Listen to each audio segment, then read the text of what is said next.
Radha Madhava Kunj Vihari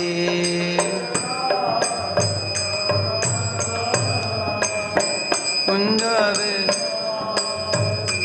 Jai Radha Madhava Kunj Vihari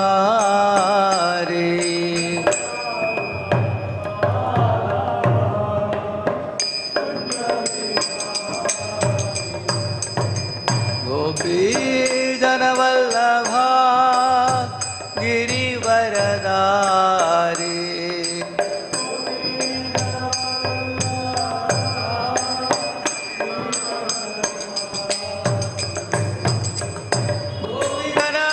जनवल्लभा गिरिवरदारी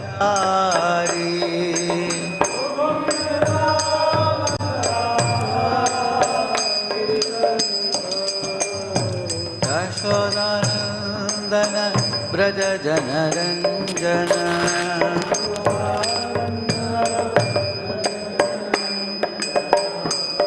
Yashodanandan Braj Janaranjan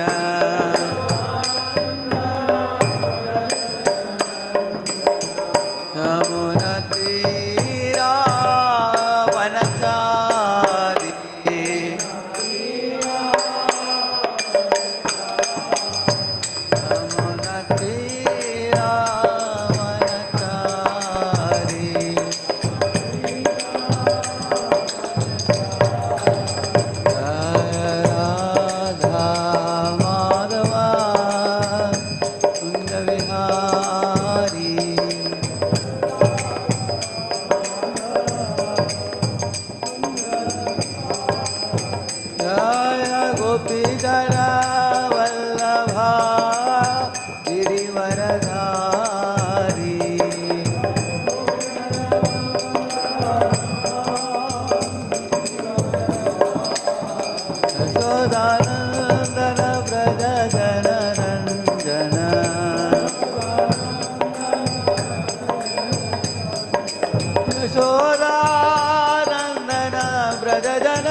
Krishna Hare Hare, Hare Ram, Ram Ram, Hare Hare.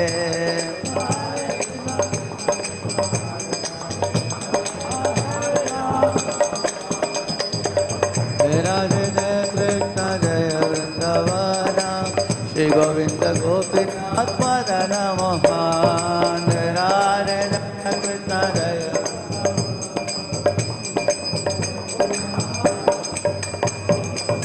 Radha Madan Mohan Radha Madan Mohan Radhe.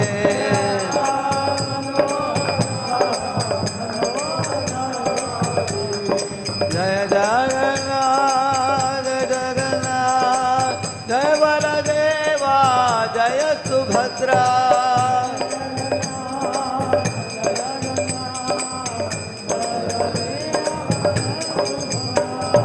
Nitai Gauranga Jaya Nitai Gauranga, Nitai Gauranga Jaya Nitai Gauranga.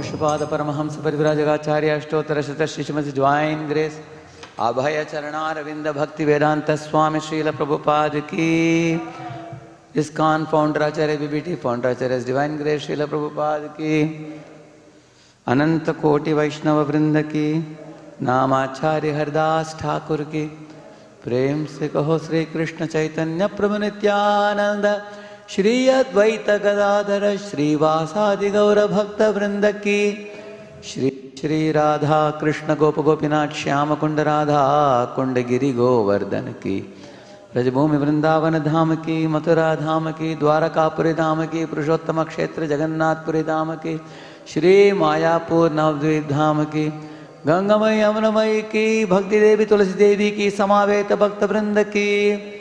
All glories to assembled devotees, all glories to assembled devotees, all glories to assembled devotees, all glories, all glories, all glories to Shri Guru and Shri Gauranga.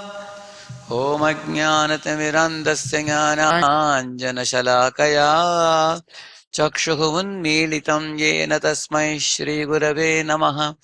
Shri Chaitanya Manobhishtham Sthapitam Yena Bhutale Swayam Rupa Kadamahyam Dadati Swapadantikam Vandeham Shri Guroho Shri Yutapada Kamalam Shri Gurun Vaishnavamscha Shri Rupam Sagrajatam Sahagana Raghunatanvitam Tam Sajivam Sadvaitam Savadutam Parijana Sagitam Krishna Chaitanya Devam Shri Radha Krishna Padan Sahagana Lalita Shri Vishakhanvitamscha Nama Om Vishnu Padaya Krishna Preshthaya Bhutale Shrimate Bhakti Vedanta Swami Nitinamine Namaste Saraswate Deve Gauravani Pracharine Nirvishesha Shunyavadi Paschatya Deshatarine Namo Mahavadanyaya Krishna Prema Pradayate Krishnaya Krishna Chaitanya Namne Gauratpishe Namaha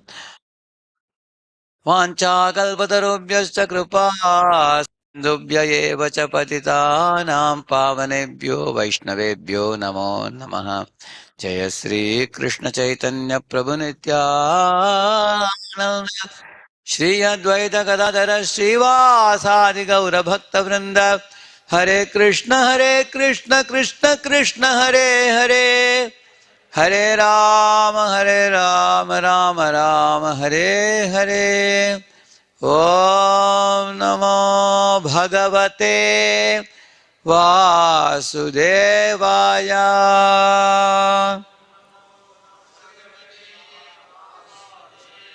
Om Namo Bhagavate Vasudevaya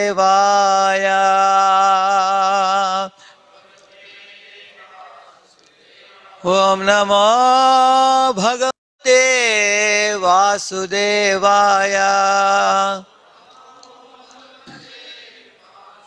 Narayanam Namaskritya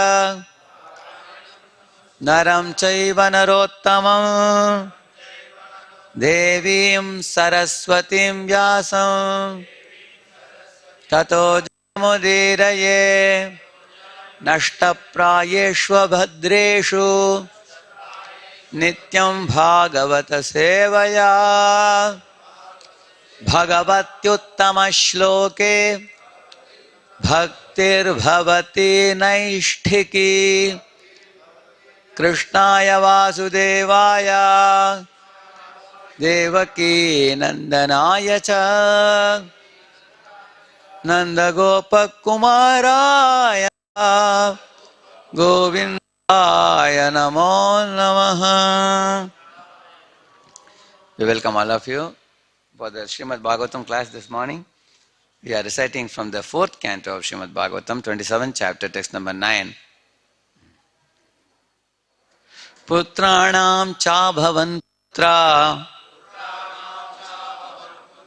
ekaikasya shatam shatam yairvai pauranjano vamshaha panchaleshu samedhitaha.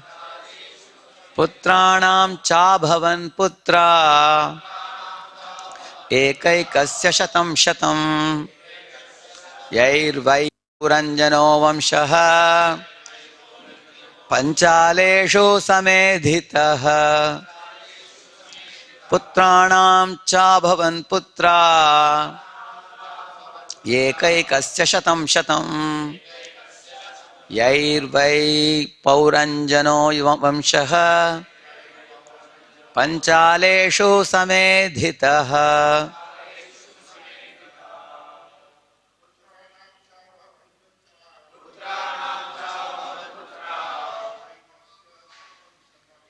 Ekaikasya shatam shatam yairvai pauranjano vamshaha panchaleshu samedhitaha. Putranam cha bhavan putra ekaikasya shatam shatam yairvai pauranjano vamshaha panchaleshu samedhitaha. Matajis. Putranam cha bhavan putra ekaikasya shatam shatam yairvai pauranjano vamshaha panchaleshu samedhitaha. Putranam of the sons cha also abhavan were produced. Putraha sons ekasya of each one. Shatam 100. Shatam 100. Yaihi by whom? Why? Certainly. Pauranjanaha of King Puranjana. Vamshaha family. Panchaleshu in the land of Panchala. Samedhitaha greatly increased. Translation purport by His Divine Grace A.C. Bhaktivedanta Swami Srila Prabhupada ki. Translation. Of these many sons, each produced hundreds and hundreds of grandsons. In this way, the whole city of Panchala became overcrowded by these sons and grandsons of King Puranjana. Purport. We must remember, Puranjana is the living entity and the city of Panchala is the body. So many of you have been attending these classes, series of shlokas from this fourth canto. For those of you who might not have attended the previous sessions, to give you the context here, Narada is coming to approach Prachina Parishad king, who was king of the whole world. And he comes from a very great lineage of Dhruva Maharaj. And although Puranjana is called as Manaha, very great personality, religious person, pious person, and is performing Vedic sacrifices, The intention of performing the sacrifice is to accumulate punya, by which one can ascend to heaven. Many people do not know the difference between going to heaven and going to spiritual world.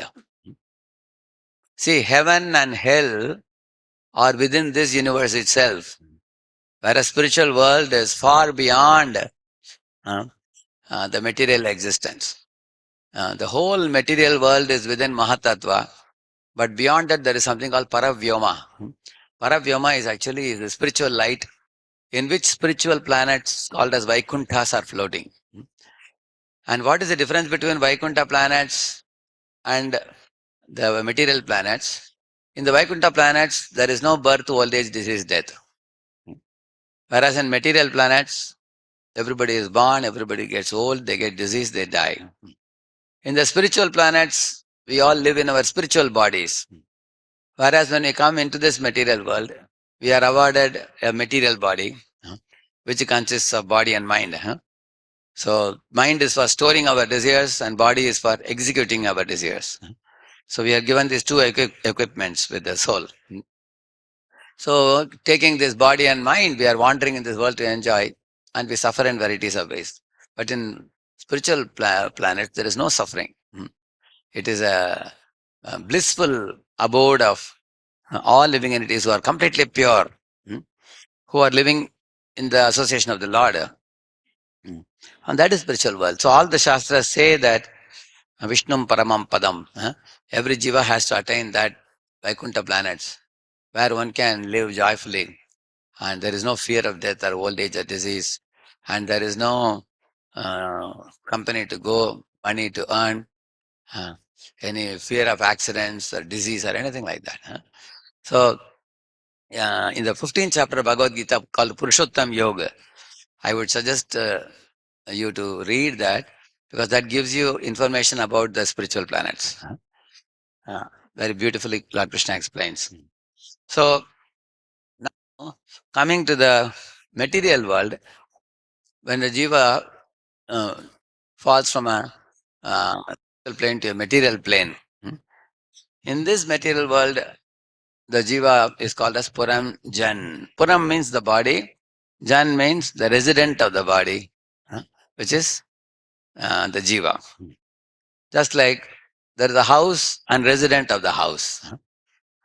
So, Puranjan is the jiva who is residing in this bodily house. So, about that Puranjan, Narada Muni spoke to King Prachina Parishad. Now, Shri Radha Madan Mohan ki, Shri Gaurnita ki, Shri Jagannath Prasudra ki. Narada Muni was thinking that King Prachina Parishad is attached to making punya through the yajnik sacrifices so that he can go to heaven. But the problem is what? Just like in a company, if you are doing a job, a company sometimes gives you leave travel allowance, LTA they call it. They give you some money, they give you some holidays. Go to hill station along with your wife and children, family, enjoy for a week. When your punya is over, you come back. In the same manner, punya is also like that. When you do some virtuous activities in this world like sacrifices, go to heaven, punya is over, you come back again to earth. Whereas going to spiritual world means never to come back. If a rocket is taking off from the earth, after certain time the fuel gets over, it comes back. So it takes a U-turn. When I was a school boy, there was something called a Skylab. So the Skylab went up but ran out of fuel. So now the Skylab is going to fall on the earth. All of you be careful. How to be careful? On whose head it will fall, nobody knows. So they said it is on the way back. So they gave school all the holiday to schools where it will fall. So scientists with great difficulty dip it into the ocean. Similarly, the jiva goes up. After punya is over, he comes down. On the other hand, if a rocket goes at 11 kilometers per second speed, it's called escape velocity. Like that, it will go. That's all. It will never come out. It will never fall back. Similarly, if you do spiritual activities, then you can get the escape velocity to go against the pull of Maya. Maya is the Gurutvakarshana or the gravitational pull downward. So Maya is pulling everybody down and Krishna consciousness you up. The more you are Krishna conscious, you go back to Godhead, never come back again. But if you are weak in Krishna consciousness, we do some little punya, then we come back again. Huh? So Prachina Varshat was not spiritually advanced. He was more pious king who was doing punya to become famous in this world, to go to heavenly planets, to live long duration of life and things like that. So at that time, Narada Muni came to his palace and thought, hey, his sons are pure devotees, prachetas, who gone to the forest. So let me give some sermon to this fellow king, because he's coming in the lineage of Dhruva Maharaj. I would like to see him become a devotee also. That was Narada Muni's desire.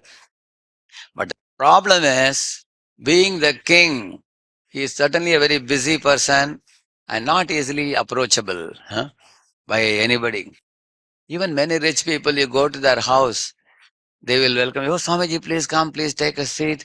They may give you a garland and they may give you some donation and say, I'm just rushing to my, thank you for coming to our house.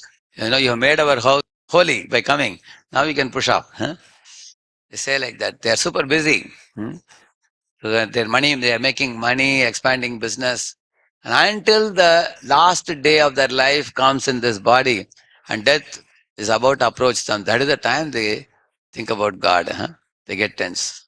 Or they may occasionally go to temple to pray for some, business success or something.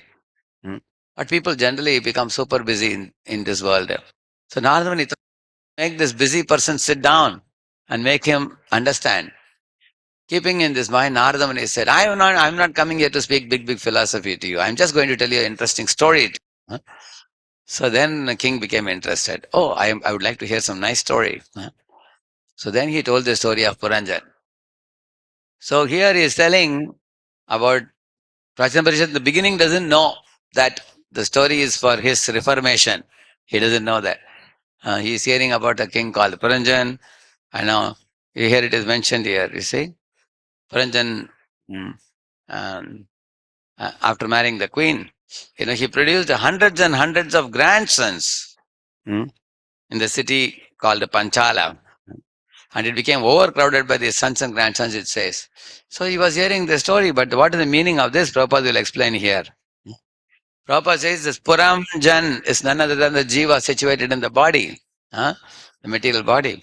And he is saying here, the body is the field of activity for the living entity. Bhagavad Gita, Kshetra, Kshetrajna, two words are used.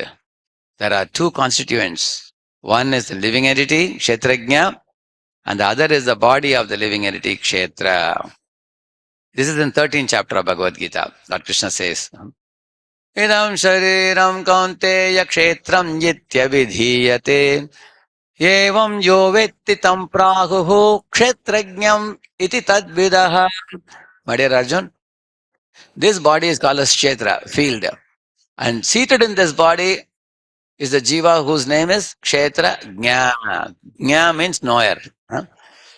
Kshetra, knower of this field. Just like a farmer is knower of his land. Just like you are residing in a house, your own house. So you are knower of your house. Or you drive your own car. You are knower of the car. You know which side of the car has a dent or what is the problem in the car. You have some idea. In the same manner, Lord Krishna says, every jiva is situated in his own material body, in which he is seated in the body, and he is saying yantra rudhani maya. He moves around this world seated in the material bodily machine. It's called as yantra. The body is a yantra, machine.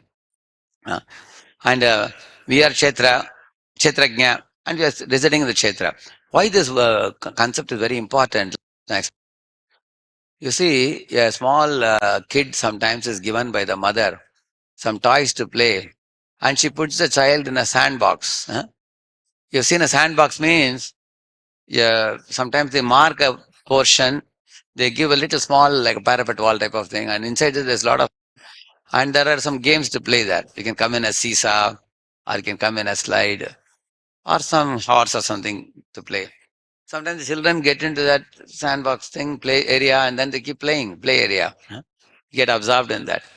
Similarly, every living entity is put in a kshetra. Kshetra is not just the body alone. It's a body along with the context in which you are born with that body. Say, for example, a barber. His kshetra is the saloon shop. Huh? You know, he knows all about the hairs of people, scissors, knife. Huh? He knows about the lotions. Huh? He has a lot of mirrors all around. His whole life goes around the head only of the people. Huh? One head comes and goes, next head comes. As soon as he sees anybody on the road, he look at the head. He has more hair, he has less hair. This one was shaven headed. Huh? He has beard. So his whole business is all around the hair only. Similarly, think of a mochi, yeah, cobbler. His whole life is centered around the chappal and shoes, correct now? Repairing them. He's seated in a place that every living entity gets caught in a certain field. It's not only about these people. Look at IT engineer. His whole life goes in the computer. Huh? Morning to evening, 12 hours, 14 hours. Huh? So one fellow was chanting the japa. He was feeling little drowsy. And while chanting with the drowsy chanting, he started keeping like this. Hare Krishna, Hare Krishna. And he opened and saw no computer is around. Because he is used to sitting in front of a computer always. Even chanting is doing like this. Hare Krishna, Hare Krishna, Krishna Krishna, Hare Krishna. So one can become addicted to the things surrounding the body because of repeated absorption in them. And in that field, we are all doing activity and we get sukha dukkha. Like a child may sometimes play coming in the slide and he is laughing. Sometimes the child may sit in the seesaw on the other side, no one is around. But like that, the seesaw goes down and then he gets a pain in the back and he cries. So he gets pain. Sukh, dukh, man, apaman. Similarly, all of us are living already seated in the bodily machine, born in certain situations, in different situations. Everybody has a rigid set of rules in which we are put in this world. Like I told you about a man in the saloon or a cobbler or engineer. Similarly, a girl gets married and goes to her in-laws place, and she has a rigid set of rules. There is mother-in-law, there is father-in-law, there is husband, and her sister-in-law, brother-in-law. She has to live in that situation where she will get sukh dukh both, happiness and distress. So living entities are put according to their karmic reactions, about which it's going to come now, very soon. Any living entity can know that he is covered by body if he only contemplates the body a little bit. Just with a little contemplation, he can come to understand that the body is his possession. We are not the body. We are seated in this bodily machine. How do you know that? For example, in this world, there are two things, Jada and Chetan. Like this table is Jada, and I am Chetan. I am keeping this table here. If I push the table to that place, it will go there. On its own, it cannot move. Jada cannot move on its own unless stimuli is given by Chetan, a conscious soul. And that's the main difference. You will see that consciousness, and we have thinking, feeling, willing ability, and the Jada does not have that. So we have to think a little bit, Prabhupada says. Like take a cross-section of any human body. When you do postmortem of somebody's body, dead body, what do you find inside that? You find flesh, bones, muscles, mucus, urine, stool, all these substances. These are all obnoxious substances, all packaged together very nicely with the skin. And those substances don't have any consciousness. Like, a living body releases chemicals. Like, for example, urine is urea. Stool is hydrogen phosphate. Similarly, there is sweat coming from the body. They're all coming from a living body. But those chemicals cannot be conscious, nor can they produce anything. Like Prabhupada gives example, the lemon produces citric acid, tons of citric acid. But citric acid cannot produce lemon tree. Life always comes from life. So try to think about it. And Prabhupada says it's very easy to know. You are resident of this body. And when you leave the body is termed dead. As long as soul is present in the body is called living. So this is the very fundamental first thing Lord Krishna teaches in the Bhagavad Gita. So even this body grows from childhood to boyhood to youth to old age. This growth happens because soul is present. If the soul leaves the body, there is no growth. So you can understand the difference between Kshetrajna and Kshetra, he says. And then he says, in Bhagavad Gita it is said, Dehinosmin yata dehe, the proprietor of the body, the soul is within the body. The body is taken as the Panchala Desh, or the field of activities, wherein the living entity can enjoy the senses in their relationship to the five sense objects, namely Gandha, Rasa, Rupa, Sparsha, and Shraddha. That's why Panchala means five. It's a place for enjoying the five senses. Eyes, nose, tongue, ears, and skin. Uh, and that is sense objects made out of earth, water, fire, air, and sky. Within this material world, covered by the material body of subtle and gross matter, every living entity creates actions and reactions, which are herein known empirically as sons and grandsons. These are two kinds of actions and reactions, namely pious and impious. Now comes the point. Prabhupada explains, Puranjanas, who are the sons and grandsons of Puranjan? The actions and reactions. You see, in this world, we all do some activity with our body, mind, and words, and they have their fruits. One time, Dhritarashtra met Lord Krishna after the war was over. All the 100 sons were dead. He was weeping. Hari and Dhritarashtra, they called for Krishna. Krishna went to meet them. So Dhritarashtra bowed down, weeping, and his folded palms. He asked Krishna, "My dear Lord Krishna, I am the most unfortunate person in this world." He said, "Look at me. I was born blind. What bad did I do in my life? My birth only was made in such a way that I was born blind. Not only that, I had 100 sons, but I could not even look at their faces. I don't even know how they look like." So in this way, I suffered in my life with my blindness. But now all my 100 sons are dead in the battle, and I am bereft of even one of them. So I am an innocent person, and I am being forced to suffer in this life like this. Why is this cruelty put upon me? For what reason? He asked. So Lord Krishna told him, you see, there are three types of karma, he told him. There is a kriyamana karma, sanchit karma, and prarabdha karma. Kriyamana karma means every minute, every hour, every day, we all are doing some activity through our senses, or through our speech, and through our mind also. Body, mind, words, as we say. And they all are producing reactions. So every action we do is like sowing a seed. If you sow a seed, naturally plant is going to come and produce the fruits. So he said, but the kriyamana karma sometimes gives results immediately. Sometimes it may take a little while. Even in this world we have seen. Like for example, if you are eating some heavy item at night, next day morning you have problem in the belly. The problem is a little later. Or if somebody, like say a student is not studying well, at the end of the year he suffers in the examination. Correct, no? Similarly, if a youngster did not save money, after post-retirement time, he will have to continue working, he struggles. So which comes after 30, 40, 50 years. Or if you took a loan from somebody and then you didn't pay back, after some years they're going to chase after you. They'll come and ask you, where is my money? So in this world, you'll see the karmic reactions come at different durations of time. And Lord Krishna told him that some of the karmic reactions go to the next life. He said, that's called Sanchit karma. Sanchit means the results don't come immediately, they get accumulated in your account. That's called Sanchit. So, and then when this Sanchit karma accumulates, why it has to accumulate, I'll tell you soon. And when the results are going to just appear, it's called karma. Like some of you have experienced, you got ulcer in the mouth, or you got a fracture in the leg, or somebody scolded you strongly and you got depressed. You can see that sufferings come in varieties of ways in the body and mind. That means prarabdha karma has manifested.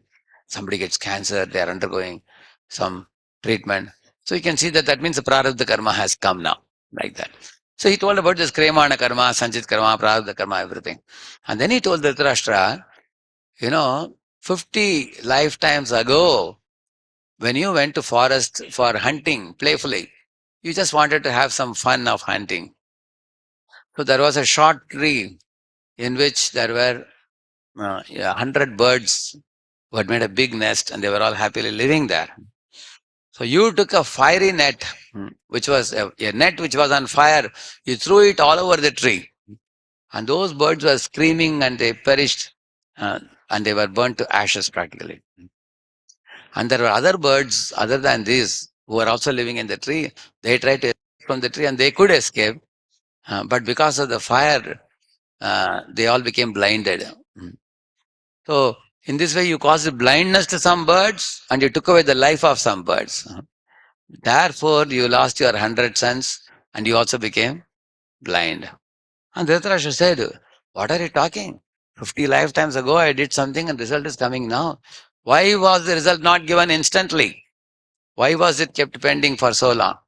Then Krishna said, see, in that lifetime, you had a desire to have Putra Bhagya.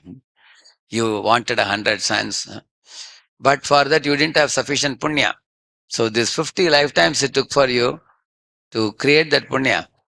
Now that punya had accrued to a point where, like in bank also they say the account has matured. They say, no, if you put in insurance, it matures and then they give you the yield of the money. Correct, no? Similarly, your punya has matured now. Therefore, you got 100 sons. But at the same time, there is a papa account you had committed for which the 100 birds you killed, your 100 sons have to die. You blinded some birds, so you have to get the blindness now. See, this is how the action and reaction works in this world. Huh? So the pious and so he did some pious activities for which he got 100 sons. He did some impious activity for which he lost his 100 sons. So this plus minus account keeps on going in this world.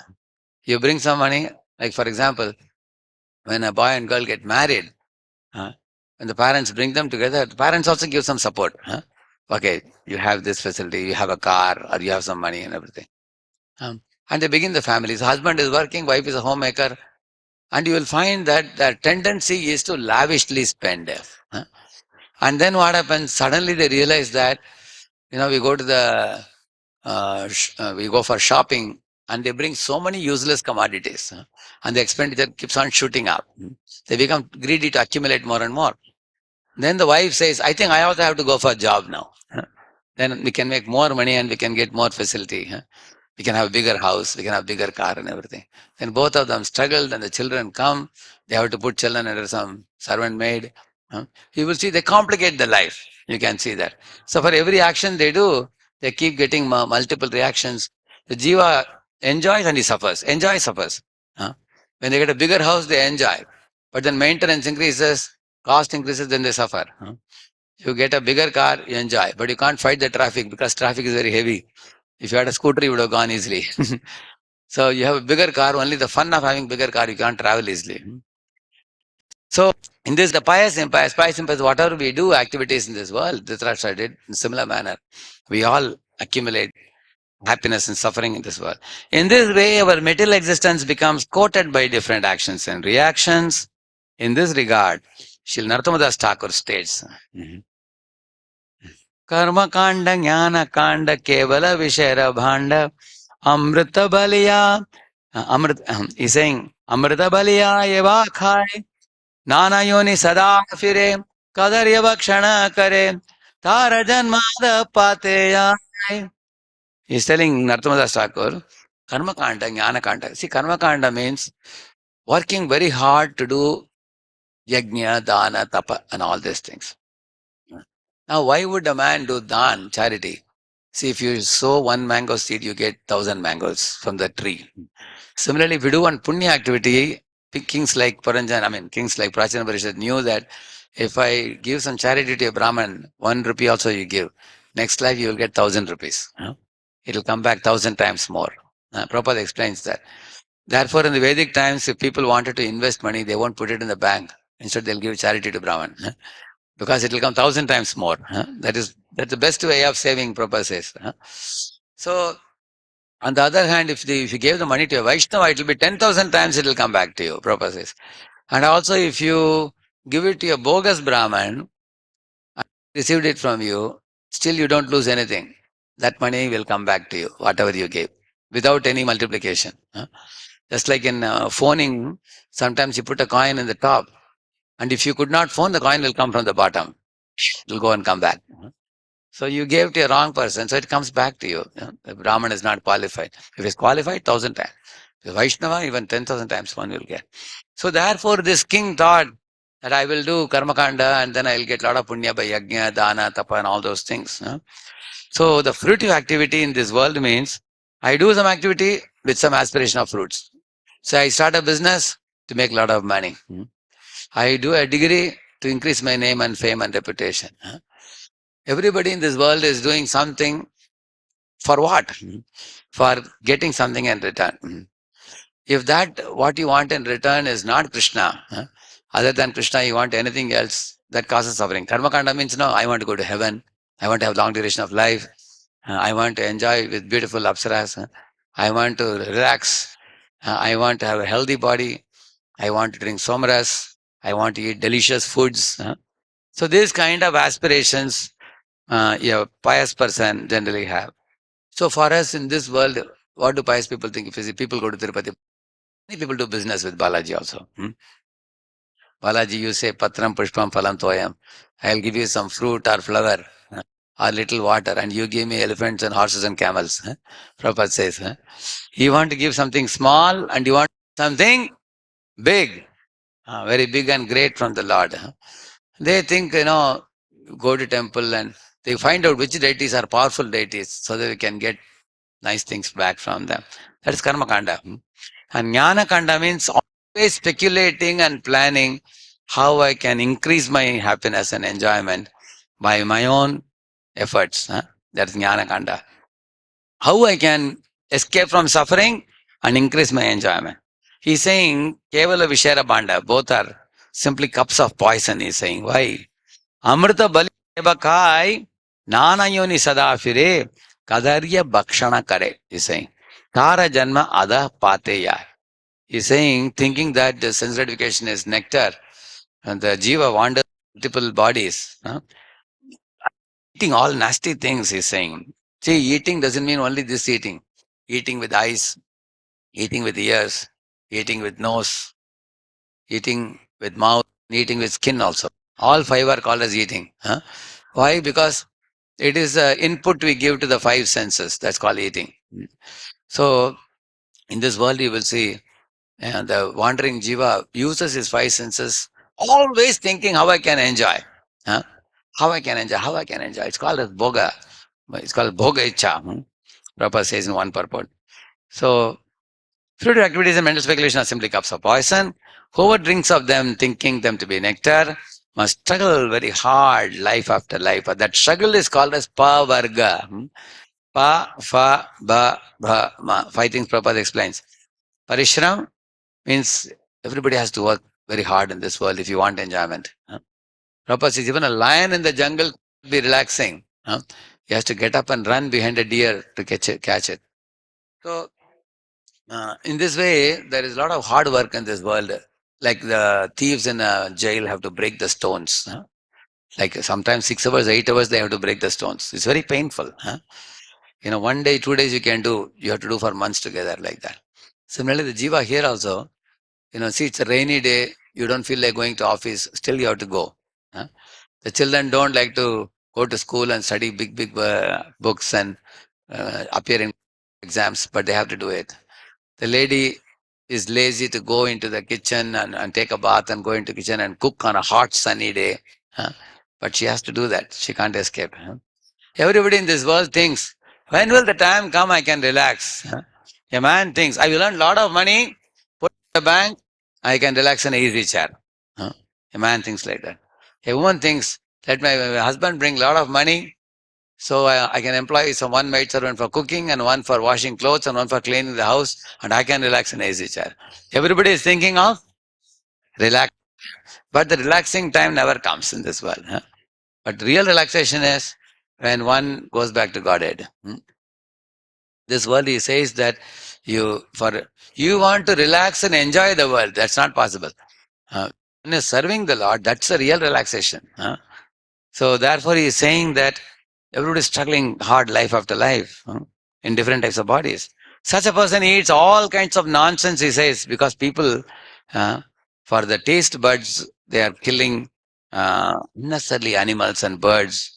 I was just recently checking, and I came to know that like 95% of the population of the world is into meat eating, except a very small percentage. Everybody is into meat eating. It's such a horrible thing. So many poor innocent creatures are being killed just because somebody wants to enjoy the taste buds. So, and then one has to accordingly get the pig's body and such creatures. Therefore, Krishna uses two words: Sad, Asad, Yoni, Janmasu. What is that verse? Purusha Prakritis hi bhunkte Prakritijan Gunan Karanam Guna Sangosya Sadasad Yoni Janmasu. Purusha Prakritis hi, the living entity, imagining himself to be the Purusha, is trying to enjoy. Prakritistha means situated in this bodily machine. Prakritis, Purusha Prakritis hi bhunkte, he tries to enjoy. Prakritijan Gunan, those which are born of three gunas. See, all the products of three gunas are pain producing. All the products coming from Krishna's lotus feet, gifted to the devotees, are all bliss producing. For example, read the Bhagavad Gita, take bath in the Ganga, worship the deity form of the Lord, sing the holy name, take prasadam, live in the company of devotees, visit the holy places. All these are bliss producing. On the other hand, those which are produced by three gunas, like Rajaguna, Tamaguna, Satoguna, those are all pain producing. Like for example, Rajaguna, what are produced by Rajaguna? Like drinking, smoking, illicit sex, and meat, and all these things are produced of Rajaguna.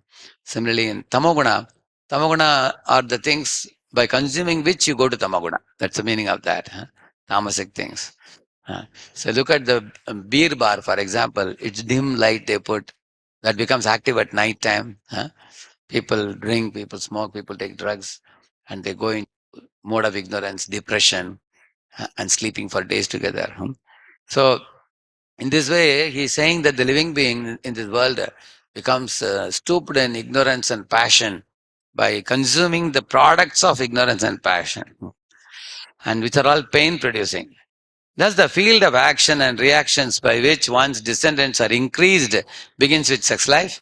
Puranjan increased his whole family by begetting sons, who in their turn begot grandsons.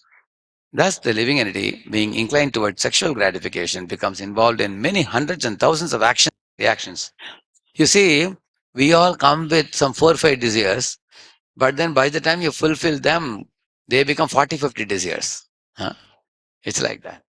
And then by the time you fulfill them, then they also further multiply.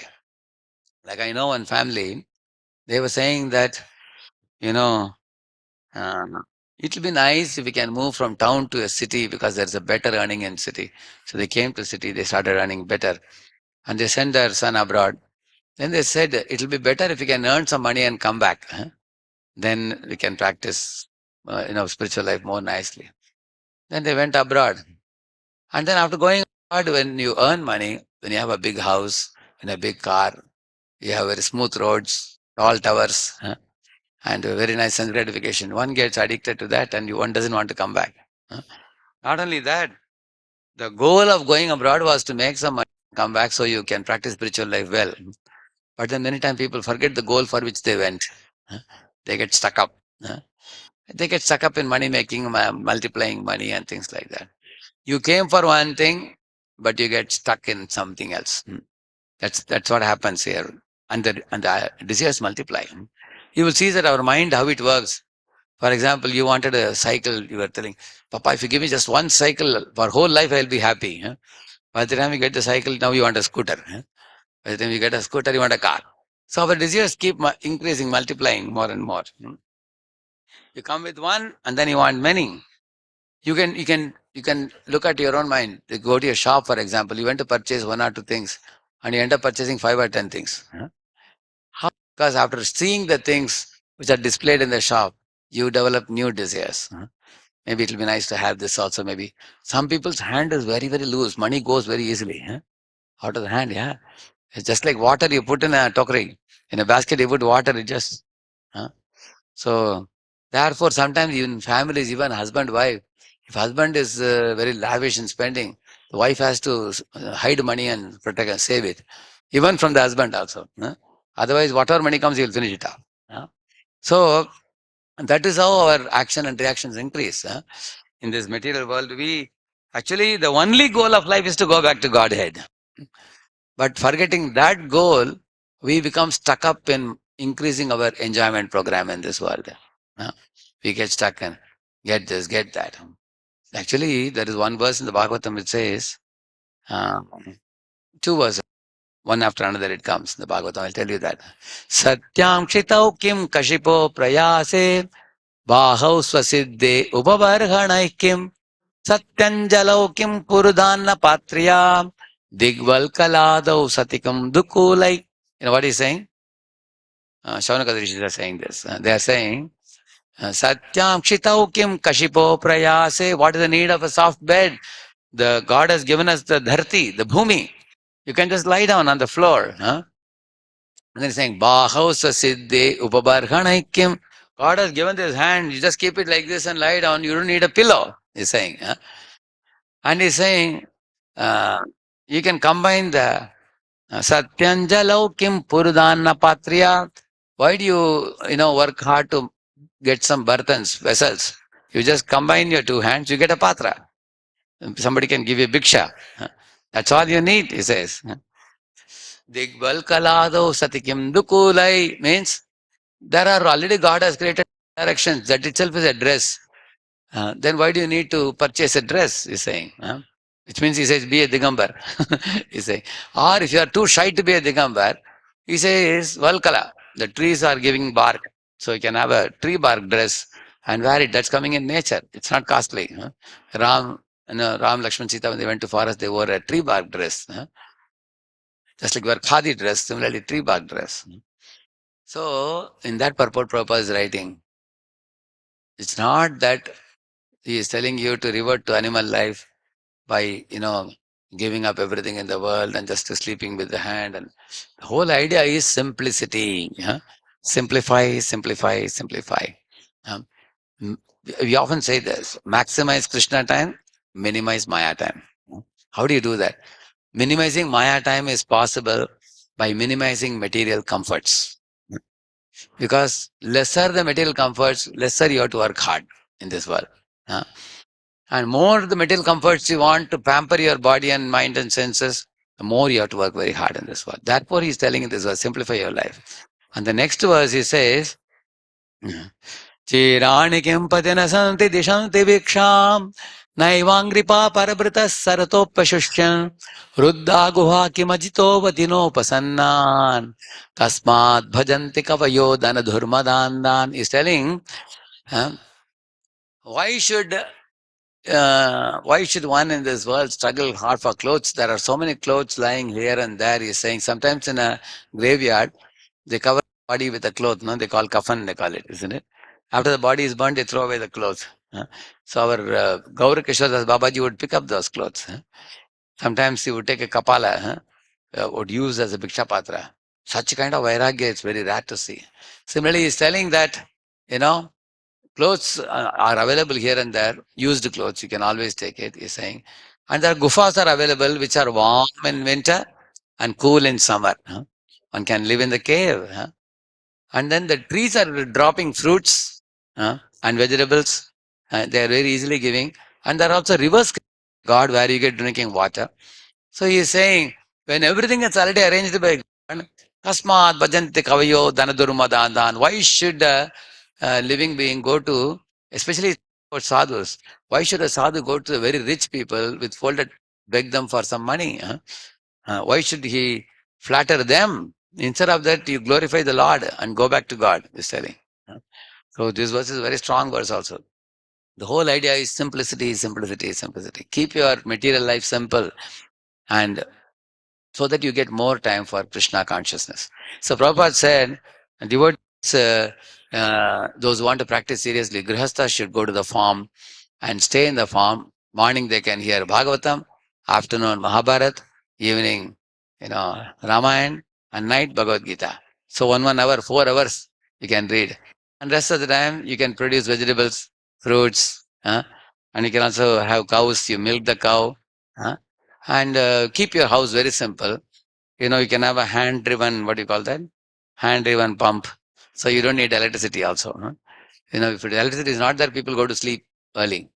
I heard in Hungary farm of His Holiness Shivaram Swami, that entire huge farm community, nowhere there is electricity except the temple.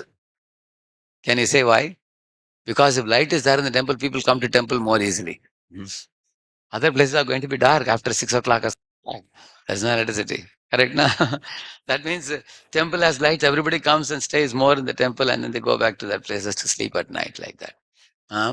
So in this way, Prabhupada told the Grihastha should go to the farm. And Brahmacharis, he said, you should stay in city. Why? Go to the schools, go to the colleges, go to companies and preach. Because Brahmachari's requirement is very simple. So they can live in city. And Grihastha's requirement is a little more. You go to the farm. So farm you get more time for Krishna. And Brahmacharis anyway have all day time for studying and preaching. But generally what happens, the Grihasthas want to be in city, Brahmacharis want to go to farm. Brahmacharis want to go to farm and relax, want to be in city and go for a bigger house, bigger car and struggle in city. That is the tendency is there, like that. That's why he's saying here, the living entity being inclined towards sexual gratification becomes involved in many hundreds and thousands of actions and reactions. In this way, he remains within the material world for the purpose of sense gratification and transmigrates from one body to another. His process of reproducing so many sons and grandsons results in so-called societies, nations, communities, and so on. This is called as expansion program through sex life, which is explained here. All these communities, societies, see, sex life is not only, it not only means man, woman uniting and begetting child. That's not only sex. Like if you see a big skyscraper building, that is also expression of sex. If you see that. If you see a huge industrial enterprise or a big shopping mall, that is also expression of sex. How?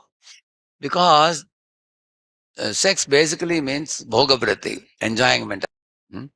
So that enjoying mentality comes out in varieties of passionate activities. So, for example, in sports also, sometimes people do very adventurous activities to show to their girlfriend, just see what a big thing I can do. This eagle, if a male eagle wants a female eagle, so what they do, they both are flying in the sky. The female eagle would pick up one stick, small stick, and drop it in the air. The male eagle has to, like that, it has to come and catch it and take it and go and give it to the female eagle. After that, female eagle will go somewhere else and then drop it there. And this fellow has to be very attentive, which side she is going. And he has to go there. 3 times, the male eagle has to successfully catch it, the stick falling to the ground, and give it to the female eagle. Only female eagle will agree to marry him.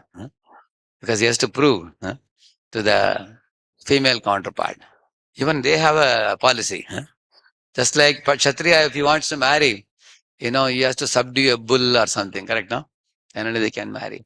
So in this world, man's hard work is for satisfying the female. You will see that. My spiritual master once said that he was sitting Gita Nagari farm. On the top of the tree, there were this juguno, what do you call that? Glowworms. They were all glowing in the night. It was a dark night, but they were glowing. So Ekaveer Prabhu, disciple of His Holiness Bhakti Swami, was their senior disciple. So Maharaj called him and said, hey, how beautiful are these glowworms, you see. And he told one interesting thing to Maharaj. He said, Maharaj, these glowworms which are making sound, as much as they produce that sound, they produce that much light. Some glowworms are making long sound. Others are making even more. Like that. That much time they can produce the light. So he said, Maharaj, why are they producing sound and making this light? To show to the female glowworms. That you'll understand if you study about the glowworms. So, phenomenon is seen in every body. You will see the elephant, for example, tears down a branch of a tree and then looks around. Is there anyone watching? And there is one female elephant standing there and saying, great, you did a great job. Now the male elephant, what he will do, he will put his trunk around his trunk around the tree trunk. And with great effort, at last, like that, he would pull out the tree. And the whole tree will be uprooted, it will fall to the ground. And the female elephant will be stunned. She will say, wow, I never knew you are so strong. Huh? She'll give applause. And that's what who wants? The male elephant wants that. Huh? The same principle is in human life also. A man wants to impress his wife or girlfriend that look at my car, look at my bungalow, look at my business, look at my bank balance, see me, see my greatness. And that's what impresses the women. Oh, this fellow is capable of fulfilling all my demands. I want a big car, big bungalow, nice food, nice costly dress. And I can be by his side and I can show off to the world that I am queen of a great. Huh? Correct? No? That's what females think. And what is male thinking? By providing all these things to her, I want sex life from her. I want an embrace, I want a kiss, I want sex life. That is, therefore, Prabhupada is saying, sex life and material opulences are strongly connected. Bhogaishwarya prasaktanam taya apakrita chetasam vyavasayatmika buddhir samadhav na vidiyate. So Lord Krishna is telling that bhoga means sex life.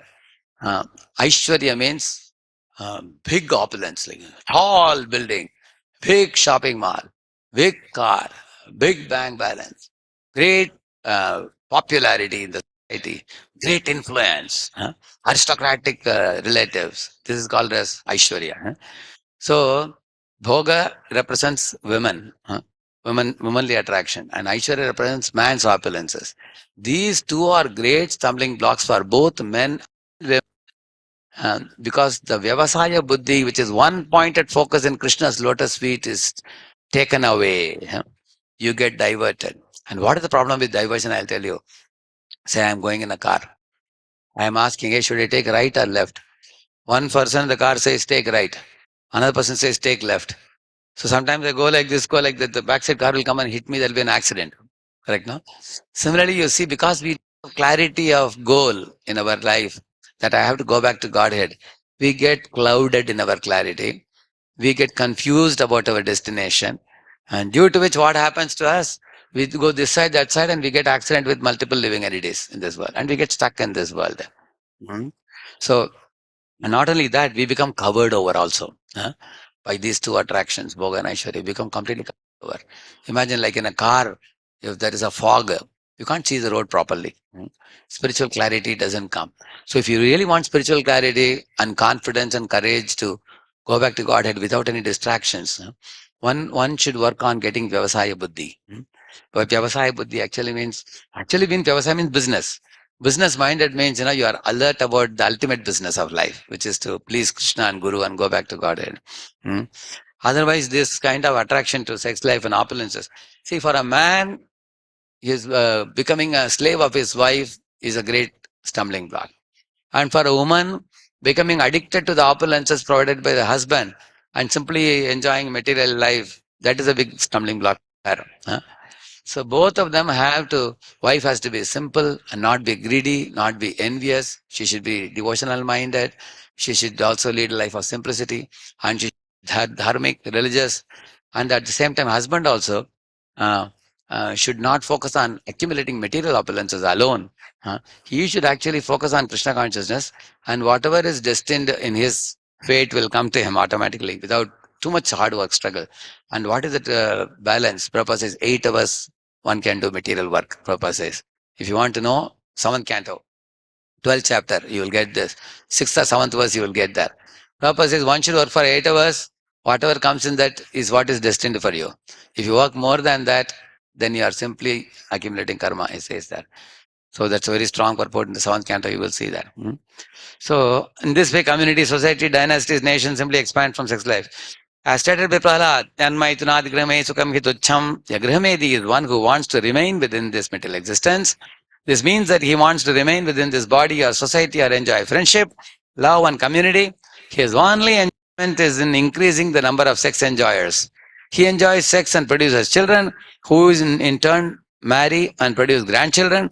The grandchildren also marry in their turn to produce great-grandchildren. In this way, the entire earth becomes overpopulated.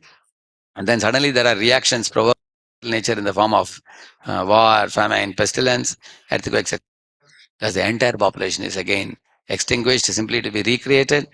This process is explained in Bhagavad Gita as repeated creation, annihilation, bhutva, bhutva, praliyate. Due to lack of Krishna consciousness, all this creation and annihilation is going on under the name of human civilization. This cycle continues due to man's lack of knowledge of the soul and the Supreme Personality of Godhead. One last point. See, there is a material expansion, there is spiritual expansion. Our Srila Prabhupada did spiritual expansion. He had only 5 sons. When he went to America, Prabhupada said, now I have 5,000 sons and daughters, he said.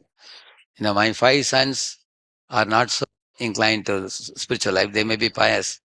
But when I came to America, now I have 5,000 sons and daughters who are so obedient and expanding my movement, distributing books, and also helping me in building Krishna temples and also preaching. And they are multiplying the number of devotees in this world. And this is spiritual expansion.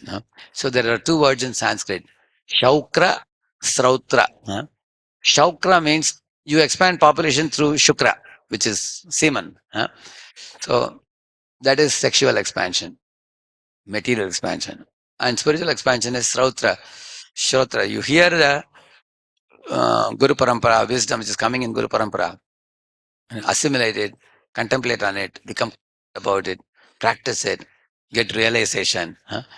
And when Lord is pleased with you and Guru is pleased with you, then we preach and bring more and more people into the fold of Krishna consciousness. And through book distribution, through prasadam distribution, through Harinam Sankirtan, through preaching programs for various classes of people.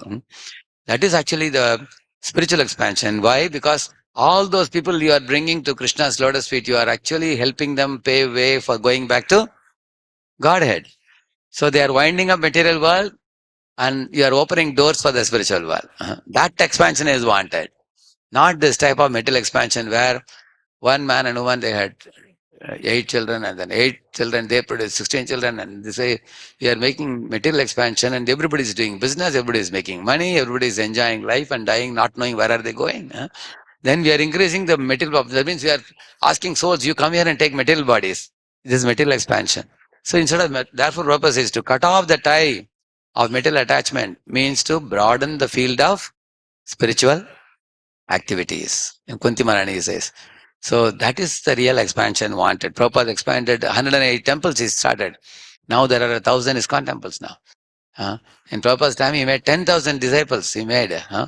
Now there are 3 million people in this planet who are devotees. And see that it's a spiritual expansion program. So Narada Muni has come here. Narada Muni is also similar. Hariyashwas, Savalashwas and all he delivered. So Narada actually is Narada. He gifts Narayana to everybody. That is Narada. So Prabhupada wants us to follow that spiritual line and expand the number of devotees rather than be stuck on a material platform like Prachina Parishad was. Therefore Narada Muni compassionately is approaching him, teaching him through the story of Puranjan, enlightening him, and eventually he is going to develop detachment from matter, attachment to Krishna, as you see in the further verses. Srila Prabhupada ki, Gaur Bhakta Vrinda ki, Granth Srimad Bhagavatam ki.